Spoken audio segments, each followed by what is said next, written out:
Welcome back ulit sa aking channel. Ayan.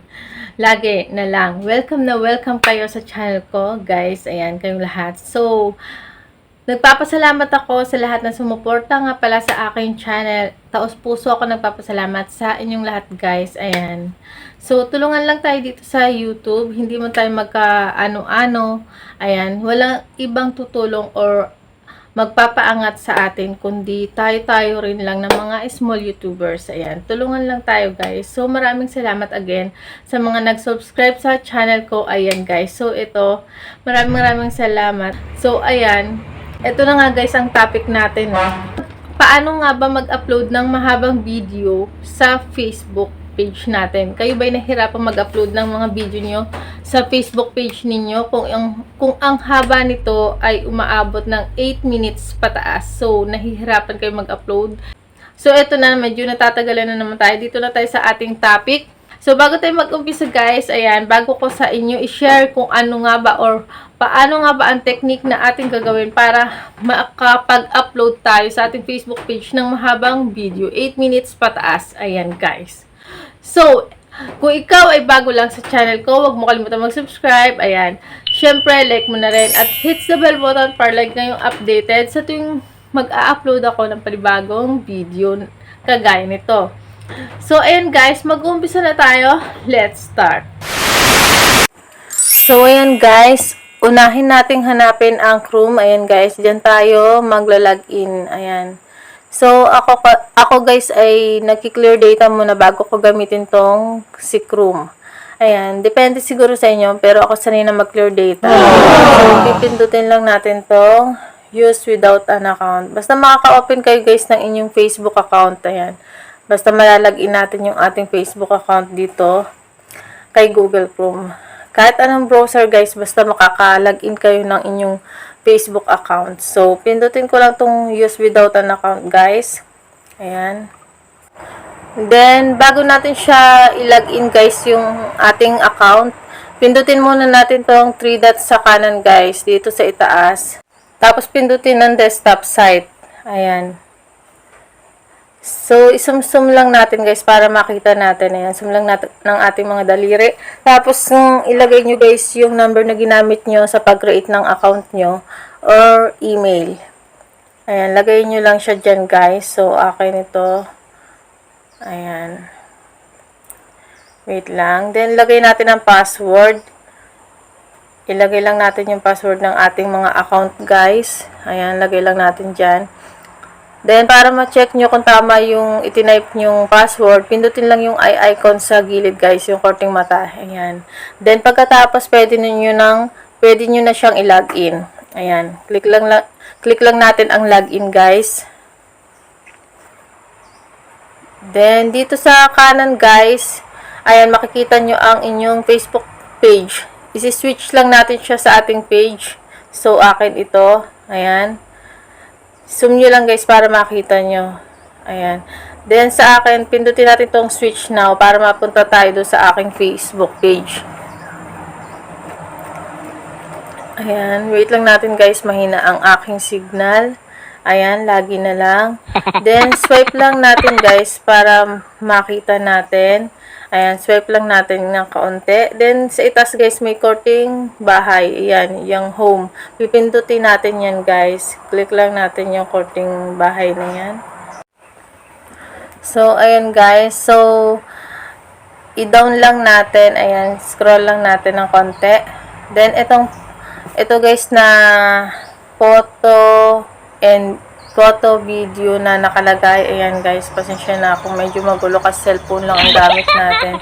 So, mahirap pagka sa browser ginagawa. Ayan. Then, pindutin natin tong add photos, videos na may plus sign. Then, allow lang natin to guys na lalabas. Then, pindutin natin tong browse. Ayan. Then, piliin natin yung video na i-upload natin.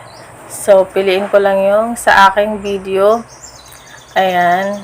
Then, pindutin ng select sa itaas. So, ayan na siya guys. Then, dito sa kaliwa guys, merong korting pencil. Tapos, may video options na nakalagay. So, pipindutin lang natin yan.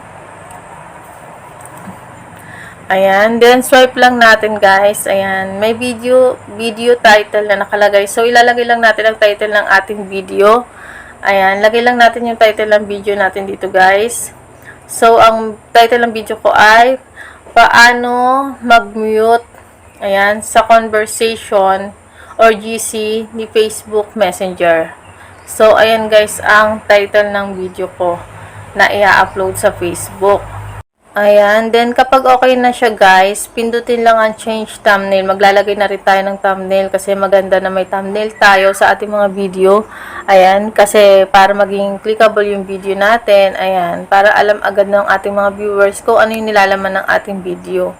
Ayan, then pindutin lang natin guys tong change thumbnail para makapaglagay na tayo ng thumbnail natin. Then, ito guys, upload image. Ayan, pindutin lang natin yung upload image.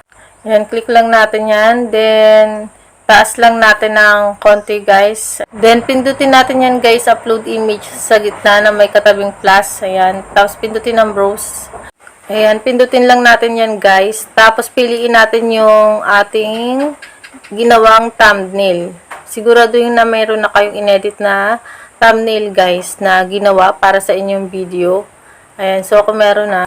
Tapos pindutin lang natin yung select guys. Ayan, sa itaas. Ayan, meron na tayong thumbnail. So scroll lang tayo. Pindutin natin tong save. Ayan. So, maghintay lang tayo guys. Ayan guys, then okay na guys, lagyan naman ninyo dito sa itaas, dito sa what's on your mind, ayan, lagay nyo kung ano yung gusto nyo sabihin tungkol sa video nyo bago nyo siya i-post. So maganda kasi na meron tayong panimula dito guys na sasabihin sa ating mga viewers, ayan. So sulat ko lang yung sa akin, ayan. Ayan, sulat ko lang siya guys. So, matatagalan tayo pag i-pass forward ko na lang to guys, part na to.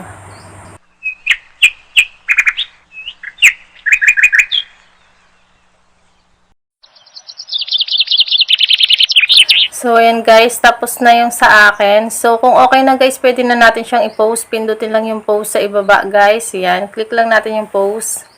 Ayan, so medyo matagal siya mag-post, ayan, konting tiyaga lang ang kailangan natin. So, kung nakikita nyo to guys, tong may arrow na nakataas sa gilid, sa kaliwa, yung may bilang, ayan, pag nag 100% na siya guys, ayan, kapag nag 100% na yan, okay na yan guys. So, wait lang natin mag 100%. 2,000 years later. So, ayan guys, okay na, 100% na siya. So, ang gagawin natin ay pupunta tayo sa ating Facebook apps, ayan, para malaman kung na-upload na nga natin siya doon. So, punta lang tayo sa ating Facebook apps. So, ang una natin gagawin guys, punta lang tayo sa ating Facebook apps. Ayan, click lang natin to. So, ayan eto na-direct na ako sa aking main account. So, pupunta tayo doon sa aking Facebook page. Click lang natin tong 3 lines dito sa itaas, sa kanan. Then, switch natin doon sa aking Facebook page. So, ito yon. Ayan, pindutin ko lang. Ayan. Wait lang natin, guys. So, ito na. Punta lang tayo dito sa profile ko dito sa kaliwa. Ayan. Hanapin natin yung in-upload ko kanina sa Google Chrome. So, scroll lang tayo guys. Hanapin natin yung in-upload ko kanina sa Chrome. Ayan. So, eto siya guys. Eto na yung upload ko. Then, may thumbnail na rin siya.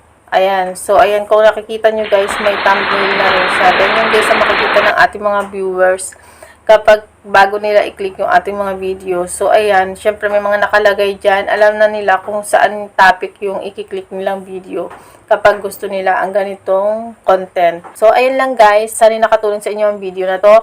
At ayan guys, kung nagustuhan nyo ang video ito, huwag nyo kalimutang mag-subscribe, like nyo na rin, at share nyo, syempre, ayan, para makatulong din sa mga nangangailangan ng ganitong klaseng content. Ayan. So, kung may katanungan man kayo guys, i-comment nyo lang yun dyan sa baba, ayan. At sasagutin ko yan sa abot ng aking makakaya, ayan. Doon sa comment section. So God bless sa inyong lahat guys, ayan. Thank you for watching, bye-bye.